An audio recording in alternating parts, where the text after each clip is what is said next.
Yo, what's up, everybody? Today I'm going to answer 17 questions in total. The first one is going to be, how can I stay more motivated and productive? So let's get right into it. So this is like from my own experience over, a vast amount of time, because I've had to build everything that I've ever had, right? From nothing. So I've had to stay extremely motivated, at certain points. And I know exactly when I wasn't motivated.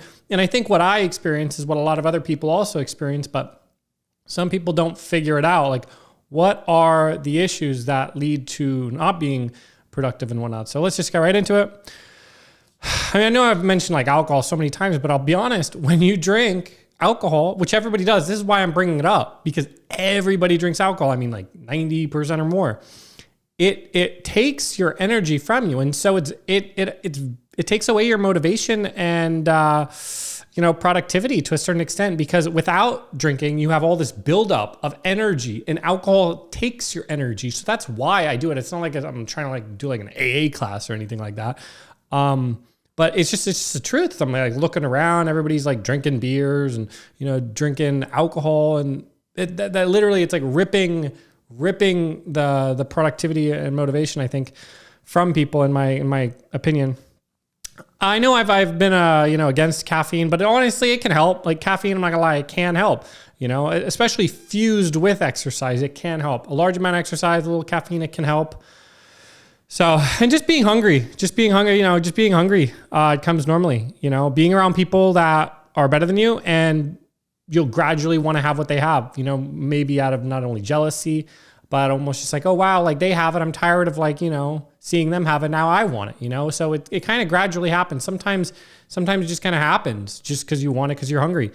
And, those are the things that have helped me stay motivated and hungry, just kind of wanting things, being around people that have things that are, that I would want. So next question, how can I become more creative? I'm not going to lie. Like, once again, alcohol steals your creativity. I'm significantly less creative if I were to go like drink alcohol, like go out and drink. It's just what happens. I know. I've said it again, alcohol. It's like, well, that's the truth. It takes away from your creativity.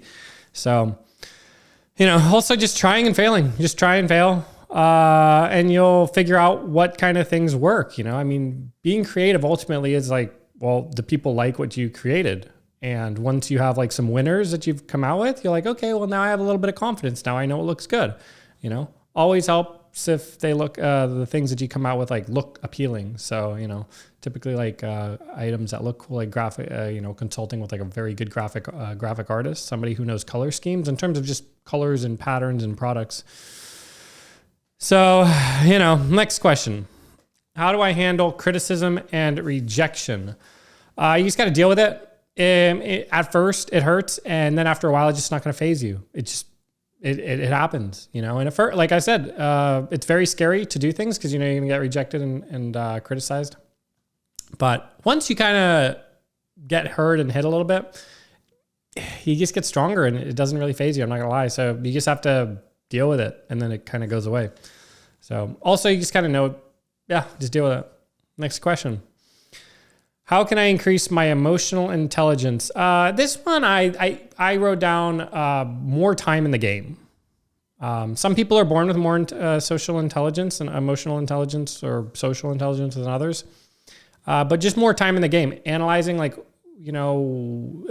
why you lost control of your emotions. Having a clear mind also helps. Obviously, if you were to drink, being out drinking highly increases the risk of you losing your emotional control, which would be like not having emotional intelligence. So, you're going to do a lot less stupid things and lose the control of your emotions if you're in like a, straight thinking, once again, if you're in really good shape. Next question. What is the best way to handle conflict with others? Conflict is inevitable. Sometimes it's a good thing, but being able to just think rationally and be non-reactive in situations can help. So it's just inevitable that they happen, and just being non-reactive and being able to like think through them. How can I become more assertive? Is the next question. Well, you have to have accomplishments to become assertive. So if you know you are right on something, like hold on, let's see what I wrote. If you haven't done anything and you're trying to be assertive, I mean, it's kind of like a being falsely assertive. I mean, you kind of build up being assertive, a little wins build up. But if you haven't done anything, if you don't have any wins under your belt, if you've never done anything, how can you be assertive about stuff if you're not sure? Like these questions, I can look at these questions. I'm like, okay, I'm pretty sure I know the answer. I'm going to be assertive into the camera and tell all you guys what the answer is because I've been through enough to know that what I'm saying is accurate. So I couldn't have done this, or I would be talking out of my butt. If I were to be trying to answer these questions 15 years ago, because it just, when I was 20 years old, no way. Like I wouldn't know the answers as much. So let's see. Next question. How can I become a better listener? The answer to this is very simple. Stop talking. I'd be very surprised if they had a college class, a listening class. We have a class on listening. Come on. All you got to do is stop talking and listen to people. Have a genuine interest in people. That's it. I'm wondering if there's actually a class in any of these colleges. If they have a listening class, that'd be kind of funny. I mean, I know they have, communication classes and stuff. How can I improve my negotiation skills? Well, this is the next question. You have to, honestly, in my opinion, you have to start low and build up. Not needing anything from anybody gives you the ability to kind of to not need the deal. When you need stuff from people, it's a little bit more difficult. The more you need it, the more you have to kind of cave and do whatever they want. So not needing anything is typically a good way to go. Having a lot to give helps. So, you got to start low and build up. I mean, what do it's always a trade. Negotiations is trade. Like let's say somebody wants to pay me money for services. Well, how bad do I need the money? Well, then if I need the money really bad and I'm like, man, I really need the money, then whatever they kind of offer me, I have to take it. If I don't really need the money, I'm like, well, I don't really want to do that. Then you can negotiate better. You don't need it as much. People talk about leverage and stuff, but it's ultimately about not necessarily needing it that much and having something good to trade. Let's see. Next question. How do I build trust with others? Don't have bad motives with people. It's good to give before you get. I don't know if that really has to do with trust, but just not having ulterior motives. When you have like agenda and motives, it's, it gives off the wrong vibe and feeling, but, you just gotta, I would say it's a time thing too. Have a good product. It's like, how do you have trust with a brand? You have a good product and it's supplied over a long period of time. So people trust the product, they trust the brand, blah, blah, blah. It's like the same thing with a person. You're kind of a brand name. You have a name, you're a person, who are you and how have you acted over a long period of time? And then people will have trust with you. Next question. How can I become more confident in social situations? You just got to socialize more, listen to people, taking care of the things in the rest of your life, being mentally and physically strong, socialize more, listen. I mean, socializing is mostly just listening. You can talk a lot, but people don't typically like to listen as much about people. They like to be heard. People like to be heard, So if you can just, mirroring helps people, which you're just repeating the same things that they said, but also it helps people open up.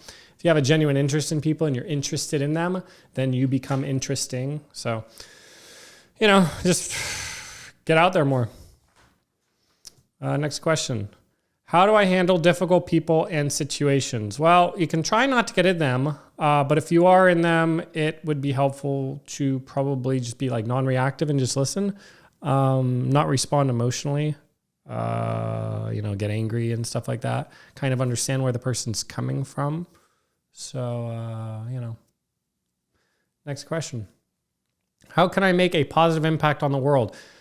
You know what? You can make YouTube videos like this if you think you have something good to say that where people can learn from it. And if not, I would suggest making a lot of money doing something and then spending it on, something that helps the world.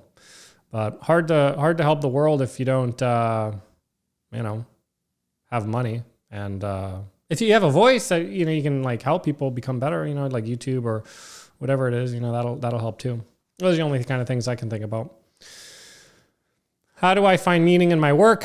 It's easier if you get excited about the things that you're doing. If you get excited about something, it's very easy to find meaning. If you're not excited about it, and it's not going to be good. All right, we got 4 more questions. 1, 2, 3, 4. How can I find balance in my life? You got to listen to your feelings, and it helps not masking things with drugs and alcohol. Then it'll be difficult because if you're drinking, doing drugs, it's going to be very difficult to have a balance because your body is not going to be like talking. You're not going to be able to like feel all these emotions like stress and anxiety. It's like, oh, wow, I'm feeling stress and anxiety. Why am I feeling stress and anxiety? I need to work on these things. Well, if you mask it, then you're like, okay, well, I'm not going to mask it. Then I'll just, I'll be okay with not dealing with it. So, that's, and just working, doing everything, taking care of everything. It's like emotional, physical, mental, take care of all your stuff. Eat well. That always helps. How can I deal with feelings of loneliness and isolation? Well, you socialize when you feel like that. And it's always so good to call your parents. If you don't have any parents, sorry to hear that. If you don't, then you can talk to your friends. And if you don't have any friends either, then just go out where a lot of people are and just, stay there for a long period of time. If you can't talk, just stay there and ask people questions and listen to them and get to know them, or pick up hobbies and join classes, do whatever. How can I be more open-minded? Next question. How can I be more open-minded and tolerant of others? Sorry, hold on. How can I become more open-minded and tolerant of others? Just don't try to change people,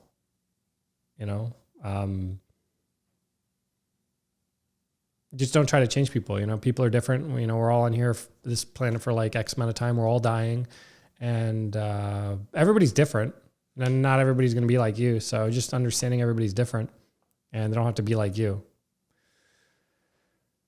And most of the time you get in life what you're mirroring. Like what you give out, you get what you give out. So that's typically like what happens. So kind of have to pay attention like what you're putting out in the world, because you're kind of getting it back. How can I handle pressure and responsibility? You just handle it. Sometimes it can make you throw up, but it's worth it in the end. It helps not like, once again, drinking, doing stuff, because then that'll make it a lot more difficult to handle higher amounts of pressure and responsibility. So helps be in incredible shape. There is an overboard. There's a too much pressure also. You can like take on too much where you're just like, I took on too much. So, it's good to gradually build up to things to where you feel confident. So, pressure is a privilege, like I said, and the more responsibilities and pressure you have, it means maybe the better things that are about to happen in your life. So, all right, those are all the questions for today. Thanks for listening, and I'll see you another time.